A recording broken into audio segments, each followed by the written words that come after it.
AITA for blocking and silently moving on from my cheating fiancé. I, 31F, dated my ex-fiancé Jose, 33M, for 5 years, and we had been engaged for about 6 real months. We had a really good relationship. I thought he and I were going to end up being together for the rest of our lives and build a family. To make a long story short, I found out he had been cheating on me with a coworker for about 9 months. Yes, before the engagement. At first, I was beyond mad, and my first impulse was to find ways to literally ruin his and her life. But honestly, after about 16 hours of thinking and crying about it, he was on a work trip, I figured anything I did would be a waste of time. And since my goal was to start a family, I felt like I didn't really have any more time to waste on someone who obviously isn't going to be in my life in the long term or short term. So I just let go. I packed all my things, asked my dad to help me move them back into the family home so I could get situated, and literally just started moving forward with my life. I just let him have anything that was ours. Something about those items seemed foreign to me now, and I didn't really want to associate with it. I left the ring at the house. By about halfway through the second day, while I was moving my stuff, he started to really push the envelope on getting me on the phone, but I just continued to dodge. I had to undo some things. There were no joint bank accounts, but some other accounts / things that we shared that I had to untangle, but our lives were pretty separate.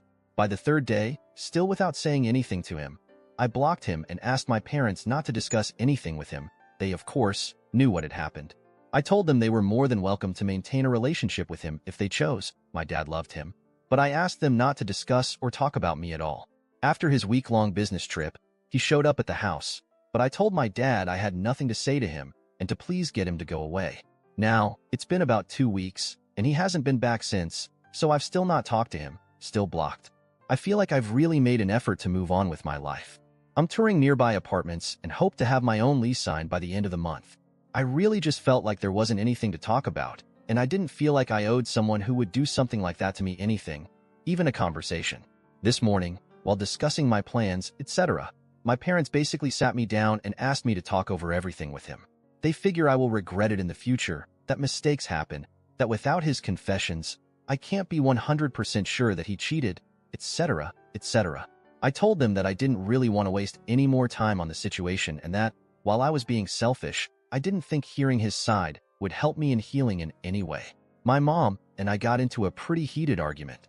Eventually, she told me she raised a more compassionate and caring daughter than that. Why do I owe a cheater anything? AITA, edit.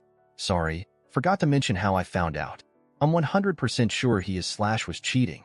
I was working on the downstairs computer when an email came through in Outlook. From what I knew, we had Gmail accounts.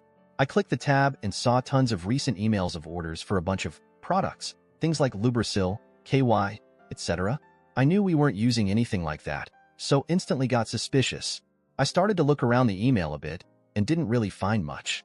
However, I wasn't reading anything sent from his company's work address, but eventually clicked into several emails. And yeah, the emails were pretty sexual and had times of them meeting up, going out, being intimate, etc. for the last 9 months.